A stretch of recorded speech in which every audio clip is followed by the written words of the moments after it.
Vi har kørt den her poolsnack nogle gange, ikke? Og hver gang så kommer jeg til at snakke for meget om klor, og det drejer sig om i dag, det er jo faktisk klor. Så jeg skal prøve at koge det ned til 1,5 minut her, ikke? De sidste par gange, der har det taget 3,5, og jeg har allerede brugt 20 sekunder nu på at fortælle jer om det. Nå, anyways, nu skal I høre her. Fredagens poolsnack, den drejer sig om klor. Og årsagen til, at jeg gerne vil snakke lidt om klor, det er fordi, der findes faktisk flere forskellige typer klor. Og jeg tror, de fleste af vores kunder, jeg tror de fleste poolejere, bassinejere, de er måske lidt forvirret, hvad det angår, når det kommer til klor. Hvilken type klor skal jeg bruge? Er der forskel på dem? Og det korte svar er, ja, der er meget forskel på den klor, man bruger. Og hvis I kommer rundt herovre på siden, så det jeg gerne vil have lidt fokus på her, det er, vi har en klor her fra HTH, og så har vi en klor herovre fra Safir.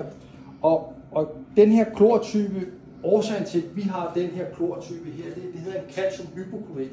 Årsagen til, at vi bruger den her hos os, det er fordi, uanset hvor meget klor man tilsætter til vandet, jamen så sker der ikke det, at man får en klorlås.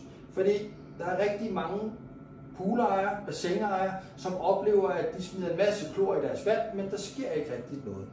Og årsagen er, at når man køber eller handler klor, så kan man få klor, der er bygget op forskelligt. Hvis jeg skal gøre det meget enkelt, så den her klor igen for at understrege, den giver ikke en klorlås. Man kan smide så meget i, som man har lyst til, uden det skader noget som helst.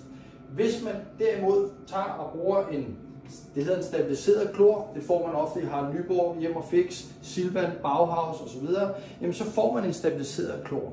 Og forskellen er, den stabiliserede klor gør kloren ineffektiv inden for en måneds tid, 2. Alt efter hvor meget stabilisator der er i den klor. Den her klor I får i et poolfirma eller her hos iPool, den er ikke stabiliseret, altså ustabiliseret, og kan ikke give klorlås.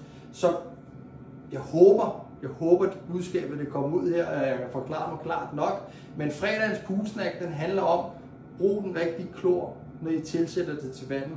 Brug lidt tid på at finde ud af, at det er den ustabiliserede klor, I skal have fat på, ikke den stabiliserede. Så, ustabiliseret klor er fredagens poolsnack, HTH-klor, Safir-klor. Kom og hent det. Ja, vi ses. Hej.